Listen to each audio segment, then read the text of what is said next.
कभी एक छोटे से गांव में 4 नन्ही बहनें रहती थीं। गुड़िया, राधा, नीलू और गौरी। उनकी दुनिया छोटी थी मगर खुशियों से भरी हुई थी। पिता के गुजर जाने के बाद उनकी माँ ने अकेले अपने आंचल की छाव में चारों को पाला।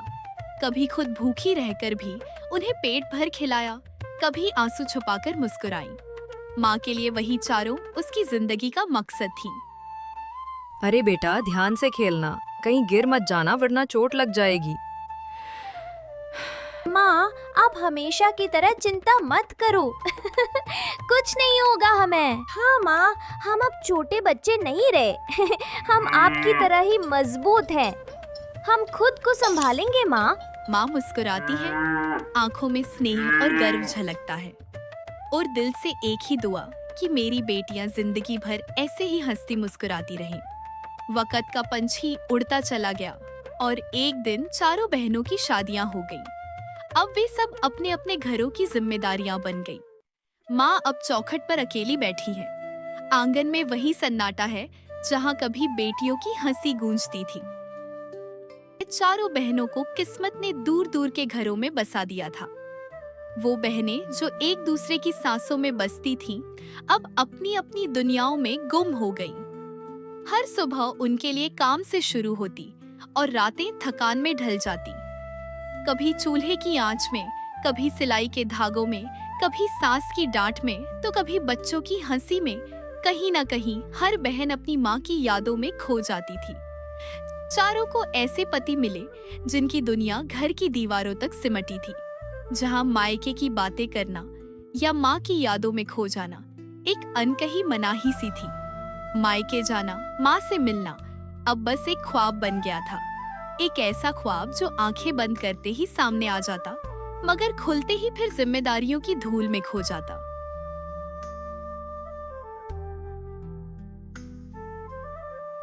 गुड़िया थोड़ी सहमी हुई सी अपने पति से पूछती है, सुनिए जी, वो मैं कह रही थी कि अगर आप हाँ कर दे तो मैं माँ से मिलाऊं कुछ दिन के लिए। बहुत याद आ रही है। बहुत समय बीत गया उनकी, आवाज तक नहीं सुनी। नहीं, अभी नहीं जाना। घर के काम कौन करेगा? खाना कौन बनाएगा? तुम चली जाओगी तो मेरी माँ की सेवा कौन करेगा बताओ? अजी बस 2 दिन के लिए जाऊंगी। माँ अकेली हैं, मुझसे मिलकर थोड़ा उनका मन हल्का हो जाएगा। तुम्हें तो बस वो ही घर दिखाई देता है। एक बार कह दिया ना, अब बार बार मायके मायके की रट मत लगाना। एक बार शादी हो गई तो अब यही तुम्हारा घर है, समझी? उसने मुंह नहीं खोला, बस दिल में माँ का चेहरा उभर आया जो दूर कहीं उसकी राह देख रही थी।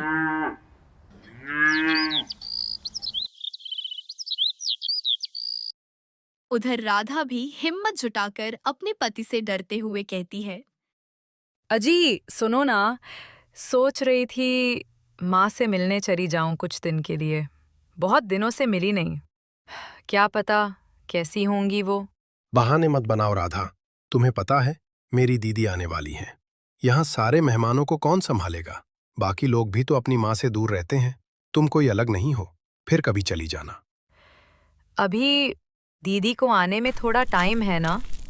दीदी के आने से पहले थोड़े दिन के लिए हो आऊं माँ के घर, बस उन्हें देख आऊं कि वो ठीक है कि नहीं। राधा, तुम्हें तो बस मेरी दीदी के काम से बचने का बहाना चाहिए होता है। तुम्हें पता भी है वो कभी भी आ सकती हैं। कहा ना, बाद में चली जाना। अब बस ये बात और मत छेड़ो। राधा की बात अधूरी रह गई। दिल में माँ की याद थी, पर होठों पर खामोशी, जैसे बात कहने की इजाजत ही न हो।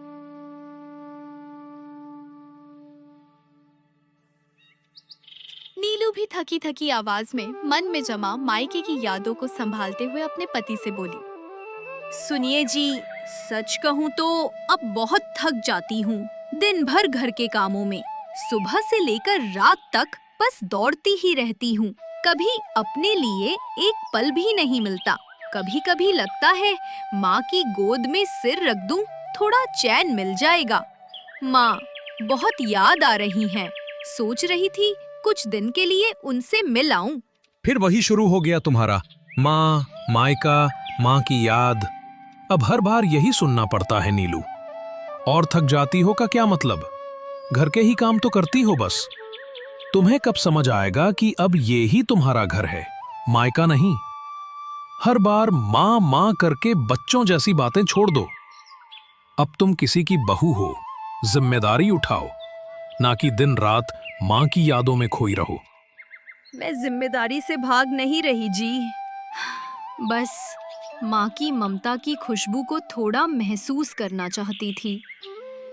वो गोद जहाँ सुकून था। नीलू, सुकून अब मायके में नहीं, यहीं इस घर में ढूंढना सीखो। नीलू चुप हो जाती है, आंसू पलकों पर अटक जाते हैं। दूर मंदिर की घंटी बजती है, लेकिन उसके मन में सन्नाटा छा जाता है।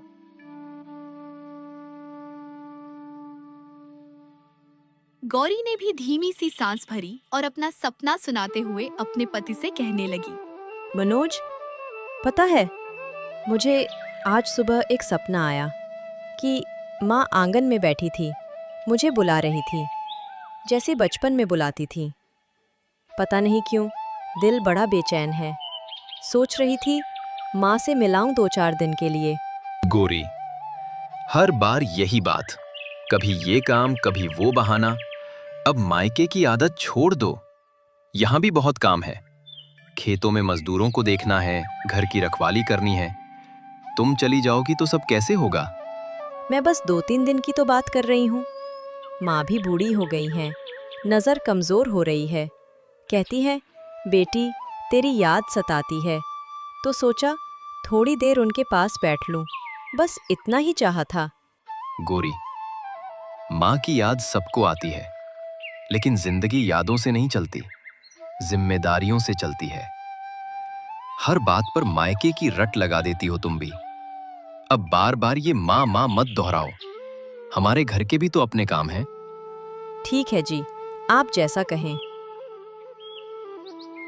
इसी तरह अपनी माँ और एक दूसरे से बिछड़े हुए साल गुजरते गए।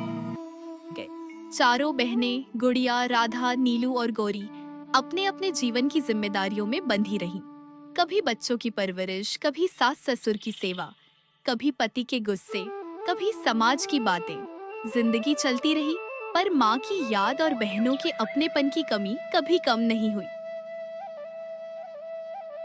एक दिन डाक से खबर आती है, माँ बहुत बीमार है। वो सुनते ही चारों बहनें चाहे जैसे भी हो अपने घरों से निकल पड़ी। चारों बहनें दौड़ती हुई घर के भीतर पहुंचती हैं, आंखों में बरसों की दूरी, दिल में बेचैनी। माँ, माँ, उठिए ना माँ, देखो हम सब आ गए, प्लीज उठ जाइए माँ। माँ, आपको कुछ नहीं होगा, हम अब कहीं नहीं जाएंगे, उठो ना माँ। माँ, कितने साल हो गए आपकी गोद छुए हुए। आज फिर वही सुकून माँ, चाहिए माँ। अब आपको कभी उठ जाओ, अकेला माँ। नहीं छोड़ेंगे। बस ठीक हो जाइए हमारे खातिर। अपनी बेटियों की आवाजें सुनकर जैसे माँ के शरीर में फिर से जान आ गई। माँ ने धीरे धीरे आंखें खोली और होठों पर एक हल्की सी मुस्कान तैर गई। आ गई मेरी बेटियां। मुझे पता था मेरी पुकार सुनकर तुम जरूर आओगी। मेरी बच्चियां, तुम सब एक साथ हो। अब मेरा मन हल्का हो गया। अब आप बिल्कुल भी चिंता मत करें माँ, हम चारों आपके साथ हैं। हम आपको बिल्कुल ठीक कर देंगे, बिल्कुल पहले की तरह। आप फिर से पूरी तरह स्वस्थ हो जाएंगी माँ, बिल्कुल स्वस्थ। चारों बहनें माँ की सेवा में जुट जाती है और जब रात को माँ सुकून की नींद सो जाती है, तब चारों बहनें आंगन में बैठकर एक दूसरे से मिलने की खुशी और एक दूसरे से अपना दुख बांटती है। पता है नीलू, कितनी बार सोचा था तुझसे मिलने आऊं, पर ससुराल में बस यही जवाब मिला, घर के काम कौन करेगा। हर दिन माँ की यादों के साथ कटता गया और मैं किसी से कुछ कह भी नहीं पाती थी। हाँ दीदी, मैं भी बहुत तरस रही थी तुम तीनों से मिलने के लिए। हर रोज दिल में बस यही ख्वाहिश उठती थी कि काश एक बार तुम सबको देख पाऊं, तुमसे बातें कर पाऊं। माँ की याद तो दिन रात सताती थी। उनकी वो मुस्कान, वो प्यार भरी डांट, सब कुछ याद आता था। पर वहां कोई नहीं था जो मेरे दर्द को समझ सके। जब भी मैंने घर आने की इजाजत मांगी, हर बार बस एक ही जवाब मिला, ना। ऐसा लगता था जैसे मेरी चाहतों पर किसी ने ताला लगा दिया हो। मुझसे पूछो तो लोग कहते थे ससुराल में सब साथ है, पर दिल फिर भी खाली रहता था। कभी रात को बच्चे सो जाते थे तो चुपके से माँ की चिट्ठी निकालकर पढ़ती थी। उसी से लगता था जैसे किसी ने सीने पर हाथ रखकर कहा, रो मत बेटा।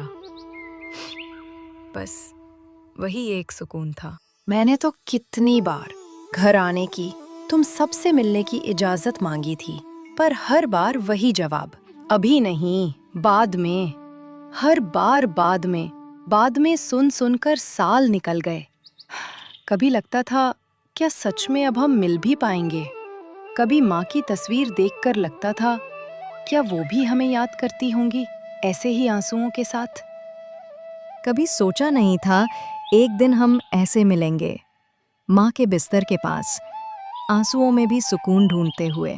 आज समझ आया कितना मुश्किल होता है अपने घर से, अपनी मिट्टी से और अपनी बहनों से बिछड़ना। नीलू, गुड़िया, गौरी, तुम सबकी याद मुझे बहुत सताती थी। कई बार तो ऐसा लगता था कि पता नहीं कब तुम्हें देख पाऊंगी, कब फिर से पहले की तरह साथ बैठकर बातें कर पाएंगे। इंतजार इतना लंबा और बेचैनी भरा था कि हर दिन बस यही सोचती रहती कि कब वो पल वापस आएंगे। और आज जब हम मिले हैं तो जी भर के खुश भी नहीं हो सकते। अब बस भगवान से यही दुआ है कि हमारी माँ जल्दी से जल्दी ठीक हो जाए। जब माँ ठीक होगी तभी हमारा मिलना पूरा लगेगा। फिर हम सब पहले की तरह माँ के साथ बैठकर खिलखिला सकें, हंस सकें और वो खुशी फिर से महसूस कर सकें जो हमारी सबसे बड़ी ताकत थी। चारों बेटियां नहीं चाहती थीं कि माँ उनका दर्द सुने। वो जानती थीं माँ के दिल पर उनके आंसू सबसे गहरा निशान छोड़ेंगे। इसलिए उन्होंने सोचा माँ के सो जाने के बाद ही अपने मन का बोझ हल्का करेंगी। लेकिन उन चारों पता नहीं था कि माँ सो नहीं रही थी। वो सब सुन रही थी, हर शब्द, हर आह, हर मुस्कान के पीछे का दर्द। जब थोड़ी देर बाद विचारो माँ को कमरे में देखने गई तो मन आंखों में आंसू और होठों पर मुस्कुराहट लिए उन्हें देख रही थी। मेरी बच्चियों, जानती हूँ तुम्हारी जिंदगी आसान नहीं है, पर याद रखना, प्यार और स्नेह में इतनी ताकत होती है कि पत्थर का दिल भी पिघल जाता है। चाहे कोई तुमसे कितना भी कठोर क्यों ना हो, अपनी सहनशीलता और अपने प्रेम से उसे एक दिन जरूर अपना बना लोगी। माँ की बात सुनकर चारों बेटियां चुप हो जाती हैं। आंखों से आंसू बहते हैं, पर होठों पर हल्की मुस्कुराहट है, जैसे बरसों का बोझ उतर गया हो।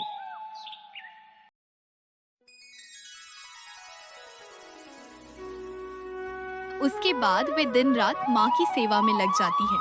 कोई माँ के लिए दवा घोलता, कोई खिचड़ी बनाता, कोई सिर दबाता, तो कोई बस उनके पास बैठी रहती है। धीरे धीरे माँ की तबीयत संभल जाती है।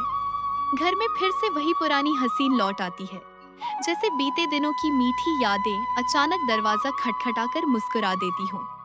वही माहौल, वही रौनक और वही अपनापन, सब कुछ दोबारा जिंदा हो उठता है। कुछ दिन बाद विदाई की घड़ी आती है। माँ दरवाजे पर खड़ी हैं, आशीर्वाद भरे हाथ हवा में उठे हुए। चारों बेटियां उनके चरणों में झुकती हैं, पर इस बार आंखों में दर्द नहीं, संतोष है। वो अपनी माँ की सीख को दिल में लिए अपने अपने घर लौट जाती है। अब वे ससुराल में पहले जैसी नहीं रही। उन्होंने माँ की बात याद रखी, हर रिश्ते को प्रेम और धैर्य से सींचा। धीरे धीरे उनके पतियों के दिल भी पिघलने लगे। कभी जो मायके की बात पर तमतमाते थे, अब खुद कहते, जाओ माँ से मिलाओ, दिल हल्का हो जाएगा। अब उन चारों को अपनी माँ से मिलने के लिए और एक दूसरे से मिलने के लिए तरसना नहीं पड़ता था। जब भी उनका दिल चाहता, वे विचारों ही नहीं, कदमों से भी अपनी माँ के पास पहुँच जाती थी, क्योंकि अब उनके पतियों ने सारी रोक टोक खत्म कर दी थी। आखिर जहाँ प्रेम बढ़ता है, वहाँ सारी शर्तें, दूरी और बंदिशें अपने आप मिट जाती हैं। कहानी तो खत्म हो गई, लेकिन बहनों का प्यार कभी खत्म नहीं होता। अगर तुमने भी ये एहसास दिल से महसूस किया हो, तो इस प्यार के खातिर चैनल को सब्सक्राइब कर दो, वीडियो को लाइक कर दो और एक प्यारा सा हाइप भी कर दो, क्योंकि आपका हर हाइप हमारे चैनल को ऑक्सीजन देता है। बाय बाय दोस्तों, फिर